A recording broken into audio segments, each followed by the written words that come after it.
दोस्तों आज फिर हम एक मॉनिटर को रिपेयर करने वाले हैं।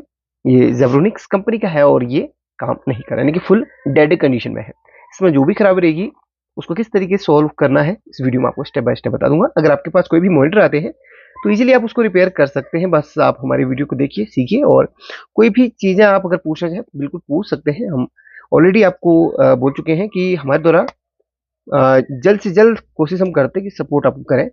और एक चीज़ आपको और बताना चाहूँगा कि 1 घंटे के अंदर आप मुझे कमेंट करते हो तो रिप्लाई मैं दे दूँगा। बहुत बार क्या होता है कि बहुत लोग बोलते हैं कि रिप्लाई तो बहुत लेट आप कमेंट करते हैं, तो उस वक़्त फिर क्या होता है ना, बहुत ओल्ड हो जाती है वीडियो। और आप मुझे कहाँ से वॉच कर रहे हो ये मुझे कमेंट करके ज़रूर बताइएगा। कुछ नए फॉलोअर्स मिले हैं तो उनको देखना चाहते हैं। तो चलिए अब इसको ओपन करते हैं। ओपन करने के लिए फ्रेम को हटाना पड़ेगा। तो चलिए इसको हटाता हूँ फिर आपको दिखाता हूँ। तो फाइनली फ्रेम हटा दिया। एक चीज़ मैं बताना भूल गया, इसमें कोई भी स्क्रू नहीं है। इसमें फ्रेम के यहाँ पर लॉक होते हैं, लॉक को खोल के इस फ्रेम को हटाना होता है। तो ध्यान से हटाना है, कोई भी दिक्कत स्क्रीन को ना हो। इसके बाद ये स्क्रीन है, इसको उठाना है ध्यान से। आपके पास अगर कोई प्रॉपर टूल हो तो उससे आप इस तरीके से उठाकर नीचे से कनेक्टर्स लगे होते हैं उनको आप हटा दीजिएगा प्रॉपर तरीके से। चलिए इसको भी मैं हटाकर आपको दिखाता हूँ। इसके नीचे इसके एलवीडीएस के कनेक्टर और बैकलाइट के कनेक्टर होते हैं, उनको निकालना है। चलिए निकाल के दिखाता हूँ। तो उसको डिस्कनेक्ट कर लिया। तो यहाँ पर एक कनेक्टर और ये दोनों कनेक्टर जुड़े हुए रहते हैं। ये बैकलाइट के हैं, ये इसका मेन है। चलिए स्क्रीन को रख दिया साइड में और ये सप्लाई है, ये इसका कार्ड है। अब देखिए प्रॉब्लम कहाँ से है। अगर डेड कंडीशन में है तो आपको सप्लाई से चेक करना है। यहाँ से आपका देखिए पावर सप्लाई, यानी कि यहाँ पर आपका यहाँ से इनपुट होएगा पावर और यहाँ पर जाएगा। इसके बाद ये कुछ डीसी वोल्ट बनाएगा जो भी इसको आवश्यकता होगी, और डीसी वोल्ट बनाने के बाद ये डिस्प्ले का है। बाकी स्पीकर्स भी लगे हुए हैं इसमें। अभी ना इनबिल्ट स्पीकर्स वाले भी आ रहे हैं, तो ये स्पीकर है इसमें। तो चलिए अब मैं इसकी पावर सप्लाई को ओपन करता हूँ। तो पावर सप्लाई के ऊपर आपको 3-4 स्क्रू मिल जाएंगे, उनको खोलना है और उस पर काम करना है।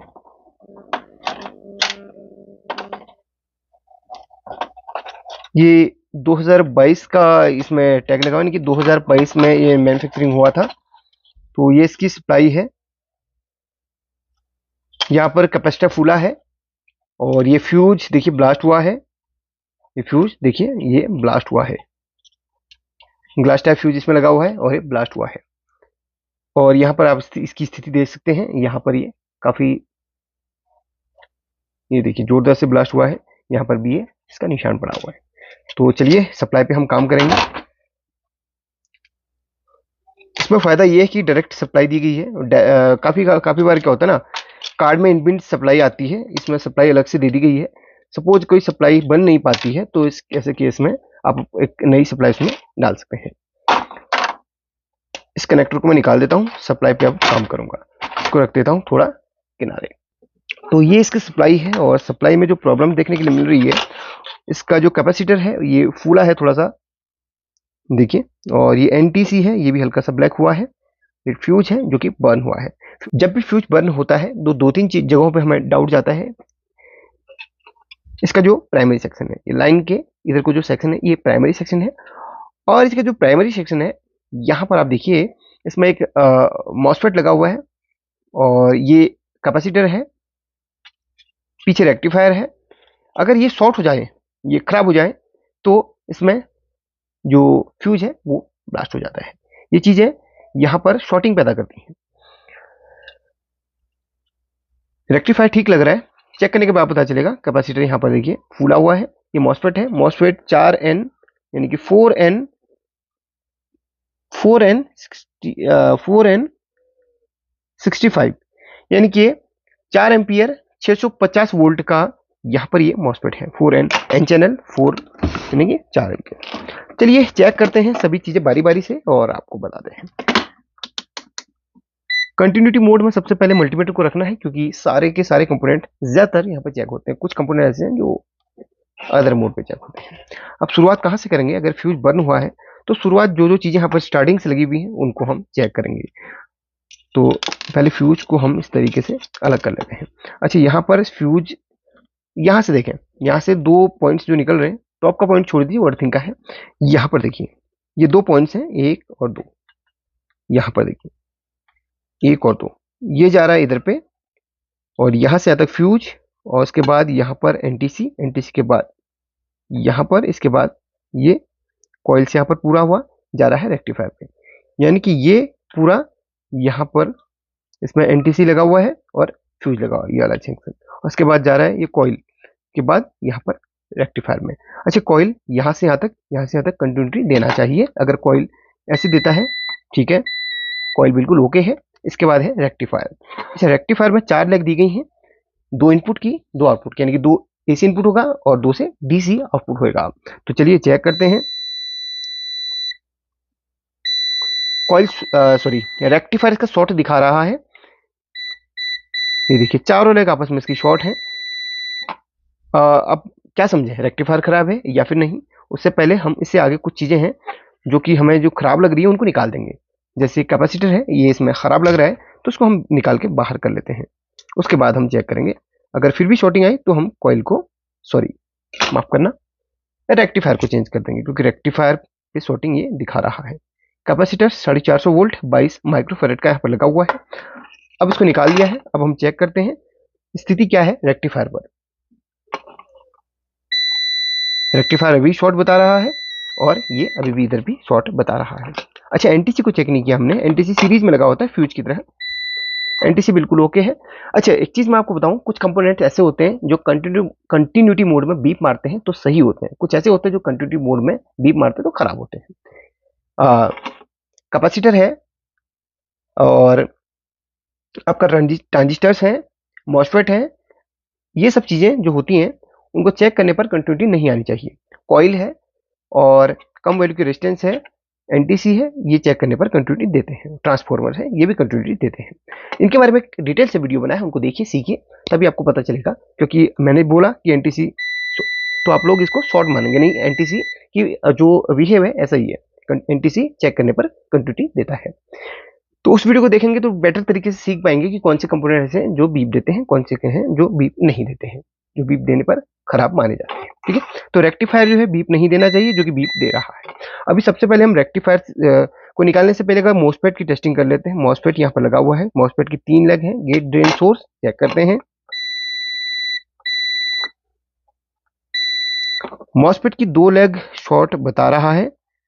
अब क्या कहूँ, मॉसफेट खराब है या रेक्टिफायर? अच्छा, रेक्टिफायर के पहले भी 2 लेग शॉर्ट बता रहा है, तो एक काम करता हूँ, रेक्टिफायर को मैं बाहर निकाल लेता हूँ, या फिर रेक्टिफायर की 2 लेग को ऊपर कर लेता हूँ, उसके बाद मॉसफेट पे चेक करूंगा। देखिए, रेक्टिफायर की मैंने 2 लेग ऊपर कर दी हैं फिलहाल। अब मेरे ख्याल से इसमें कनेक्शन हट चुका है इसके यहाँ से। देखिए, अब हम मॉसफेट पे टेस्टिंग करेंगे। वाओ, मॉसफेट पे कोई शॉर्टिंग फिलहाल नहीं देखने को मिल रही है। रेक्टिफायर की 2 लेग जो ऊपर उठाई थी उसमें चेक करेंगे, रेक्टिफायर शॉर्ट बता रहा है। मॉसफेट अगर शॉर्ट होता तो फिर हम मॉसफेट चेंज करते, मॉसफेट में कोई शॉर्टिंग नहीं है। अभी हम इसमें रेक्टिफायर को चेंज करेंगे। चलिए, रेक्टिफायर को हम बाहर निकालते हैं और इसकी जगह पर दूसरा रेक्टिफायर डालते हैं। ये 2 लेग भी हम हवा में कर लेते हैं, यानी कि ऊपर उठा देते हैं। ये हो गया है काम। तो कभी कभी ऐसा होता है कि बेसिक कंपोनेंट जो स्टार्टिंग में लगे होते हैं उनमें शॉर्टिंग आ जाती है और उनको चेंज करने से अपना काम बन जाता है। ये अच्छा हुआ कि इसमें रेक्टिफायर अपना शॉर्ट निकला, तो रेक्टिफायर को हमने निकाल के अलग कर लिया है, कोई भी यहाँ पर पॉइंट डैमेज नहीं हुआ है। तो यहाँ पर ये देखिए, इसको या तो एसएमडी की हेल्प से भी आप हीट करके निकाल सकते हैं। अब इसकी जगह पे हम एक नया रेक्टिफायर लगाएंगे। अगर रेक्टिफायर नहीं मिलता तो आप 4 डायोड भी लगा सकते हैं, सीरीज जो उसकी 4 डॉट को रेक्टिफायर बनाकर। अच्छा, कैपेसिटर है, इसको तो मैं चेंज करूंगा ही क्योंकि ये फूला हुआ है।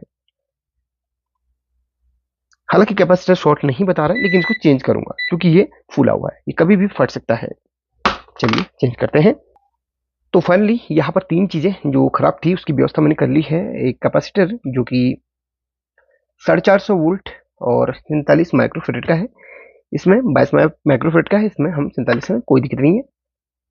450 वोल्ट नहीं है तो 400 आप लगा सकते हैं, नहीं तो 500 वोल्ट का भी आप यूज कर सकते हैं, लेकिन उससे कम का यूज मत कीजिए क्योंकि कैपेसिटी कम अगर वैल्यू वोल्ट का होगा तो वो फट जाएगा। एक रेक्टिफायर जो हमने किसी अदर सर्किट से निकाला है, इसको हम लगाएंगे। और यहाँ पर ध्यान दीजिए, देखिए इसमें प्लस माइनस लिखा हुआ है और प्लस माइनस का जो डायरेक्शन है हमेशा इसके आउटपुट साइड का होगा, यानी कि इसके जहाँ पर इसका अदर बाकी का सर्किट है, और जो इसका एसी वाला टर्मिनल रहेंगे वो इसके इनपुट साइड को, यानी कि जहाँ से हम इनपुट करेंगे उस साइड को। याद रखें नीचे बस रिप्रेजेंट भी लिखा हुआ रहेगा और इसके ऊपर भी प्लस माइनस लिखा हुआ रहता है, अगर आप ध्यान से इसको देखेंगे तो उसको हम सोल्डरिंग करते हैं। और एक चीज़ मैं आपको बताऊं, इसमें 10 15 20 एम्पियर का ही आप इसमें यूज कीजिएगा। चलिए इसको हम सोल्डरिंग करके आपको दिखाते हैं। तो यहाँ पर से लगा लिया है। अब देखिए कैपेसिटर, कैपेसिटर देखिए यहाँ पर आप देखिए एक डिजाइन वाला एरिया है, उसमें इसका नेगेटिव टर्मिनल को रखना है और पॉजिटिव को इस तरफ रखना है। और इस तरीके से अच्छा, इसकी हाइट अगर थोड़ा सा ज़्यादा हो तो कोई दिक्कत नहीं, बस ध्यान रखना कहीं पे लगे ना, वैसे लगेगा नहीं, ठीक है, लगभग इसकी हाइट बिल्कुल इसमें मैच हो रही है। अब इसको सोल्डरिंग हम कर देते हैं सही तरीके से। अब तीसरी चीज़ है फ्यूज। अब इस तीनों को लगाने के बाद ये तो नहीं कहूँगा कि सप्लाई चल जाएगी, क्योंकि हमने और बारीकी चेक नहीं किया, जो चीज़ें खराब थी अभी हमने चेक करी हैं, और टेस्ट हम सीरीज में करेंगे। और इसके बाद फ्यूज की जगह पे एक रेजिस्टेंस हमने लगानी है, 10 से 50 ओम्स के बीच की रेजिस्टेंस आप यूज करेंगे। अगर फ्यूज है तो ग्लास टाइप ये वाला आप डाल दीजिए, नहीं है तो एक छोटा सा आप 10 ओम्स का रेजिस्टेंस डाल सकते हैं इसमें इजीली। आप अगर आपके पास है तो 2 वाट का भी आप इसमें यूज कर सकते हैं, नहीं तो 1 वाट का भी आप डाल सकते हैं। फ्यूज नहीं है, फ्यूजेबल रेजिस्टेंस हम इसमें डाल रहे हैं। तो तीनों चीज़ें हम रिप्लेस यहाँ पर कर चुके हैं। अब इसके बाद अगर टेस्टिंग करेंगे, और टेस्टिंग करने के बाद कोई अगर फॉल्ट निकल के आया तो फिर हम इसमें उस पर काम करेंगे। अच्छा, इसको चेक करने से पहले एक चीज़ मैं आपको बोलूँगा, इसमें जो आउटपुट में ये जो कैपेसिटर है और ये हल्का सा फूली सी लग रही है, और ये जो डायोड है आउटपुट में, ठीक है, इसके सेकेंडरी सेक्शन में, उनको भी एक बार चेक कर लेना। कभी कभी वो शॉर्ट होती है, इसकी वजह से सप्लाई में इफेक्ट पड़ता है, तो चेक कर लें, कोई दिक्कत नहीं है चेक करने में। तो पहले मैं इस डायोड को चेक कर लेता हूँ, इसके जो पॉइंट है उसको चेक कर लेता हूँ। शॉर्टिंग तो नहीं आ रही डायोड पे, ये देखिए कुछ देर बीप करने के बाद वो छोड़ दीजिए, कोई दिक्कत नहीं है। कैपेसिटर हल्का सा फूला लग रहा है तो उसको मैं चेंज कर दूंगा। कोई चीज़ यहाँ पर फूली फटी खराब लगे तो उसको आप चेंज कर दीजिएगा। तो हालांकि इधर बिल्कुल सही है, स्टेटस बिल्कुल ओके है। और यहाँ पर भी एक बार चेक कर लेते हैं बैकलाइट सेक्शन में।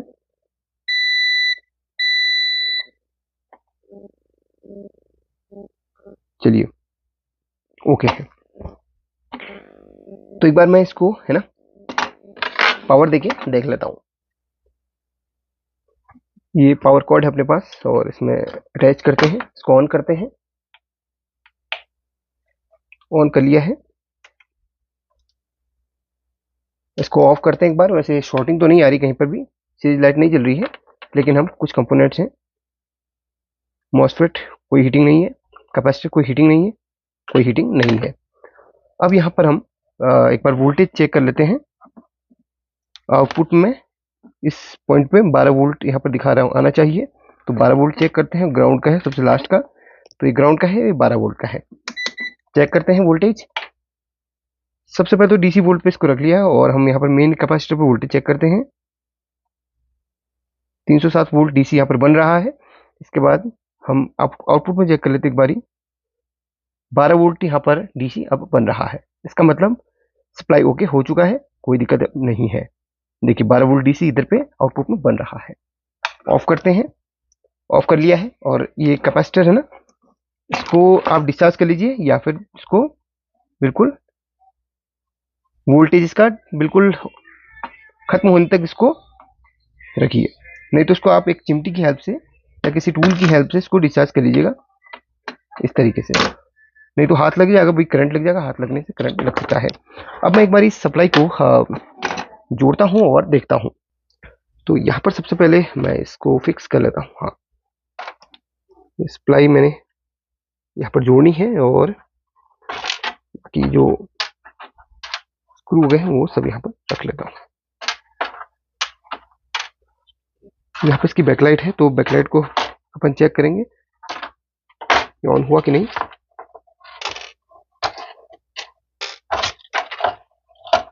चलिए कुछ इस तरीके से इसको फिलहाल फिक्स कर लेता हूँ। कुछ अभी टेम्पररी है, परमानेंट अभी नहीं है, क्योंकि अभी हमने फाइनल चेक नहीं किया हुआ। लगाकर। सिर्फ अभी हमने वोल्टेज चेक करी है। चलिए ऐसे चेक कर लेते हैं इसको लगाकर। इसको लगा दिया है, अभी ऑन करता हूँ। ऑन करने के बाद आप देख रहे होंगे इसमें ये पावर का एलईडी जल चुका है, पावर का एलईडी ओके है।